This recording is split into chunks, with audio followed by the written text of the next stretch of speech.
going in and correcting like a horse's posture. What exactly, I mean, do you mean by that? How would you describe that kind of If you thought about your posture with level shoulders and a straight line in your spine and your head sitting level between your shoulders, that would be a posture or an image.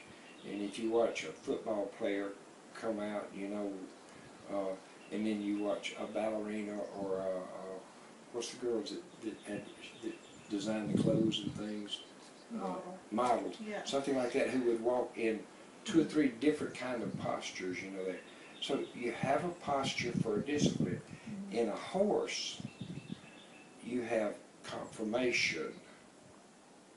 Right? The shoulders are at a specific height for that particular horse and at a specific angle. And that's called the scapulars, And then the hips are the sacrum, the same as ours. It's at a certain height in a certain forward backward position.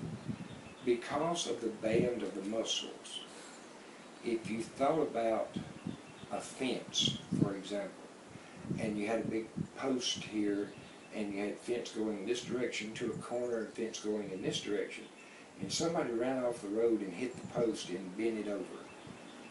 Well, all of the wire from here would be banjo tight, and all the wire would be slack on this side. Okay. What happens to a horse is they will get that shoulder out of position, or they'll get that hip out of position. Now, part of Heavenly Father's plan in how a horse survives is a loose muscle contracts pretty rapidly. Therefore, he can escape from a predator at any time, because escape is his defense. Now, once this muscle, who was originally this long, is now this long because this shoulder or hip is in the wrong position, begins to make this horse walk crooked, because this side does not. So when we go in to do our shoeing and our barefoot trimming, we do a leveling of the shoulders and a leveling of the hips. And in the barefoot, we apply, trim a little extra here or save a little bit here. And how we learned that was the use of orthotics under shoes. Because we can take shoes as orthotics and set a horse up absolutely perfect. You cannot tell the difference whether from his left turns to his right turns, to his right canter to his left canter.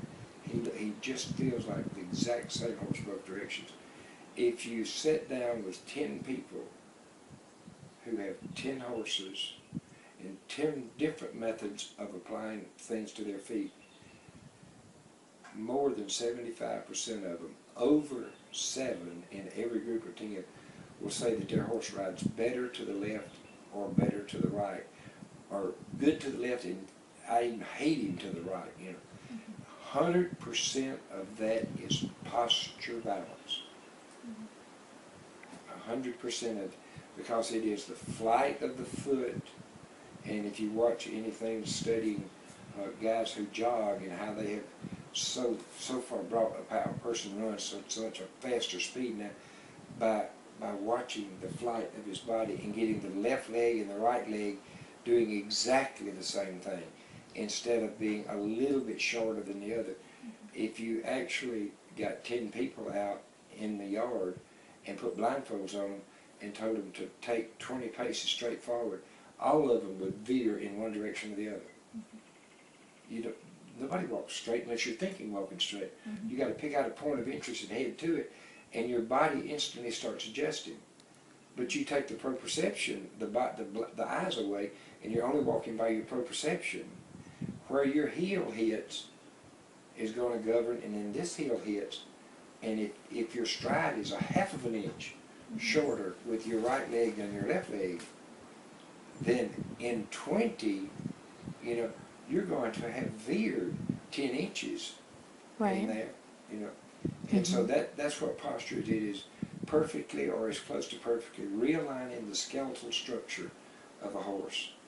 And then that allows the muscles to reorganize their thoughts from the brain in muscle memory. So this horse has, this fence post has to be here, and now we start to tighten the wire up And on this side of here, we start to loosen the wire, because all movement in a horse, I guess in a person as well, is about the agonist and the antagonist. One muscle has to contract and another muscle has to extend for anything to happen, right? Right. Okay, and so when you get the structure straight, because all the muscles are tied to the structure, via ligaments, via fascia, you know, and so tendons to muscle and to bone, you know, all the different mechanisms. All those have to, over a period of a couple of three trims of shoes, end up getting to be back to the original length. And now this horse is just like a load is taken off of him. Right. He can just walk and do anything he wants to. That's the secret to horseshoeing, is to balance the body and take the pressure off of it so the horse becomes back natural. Right. That's great. Okay.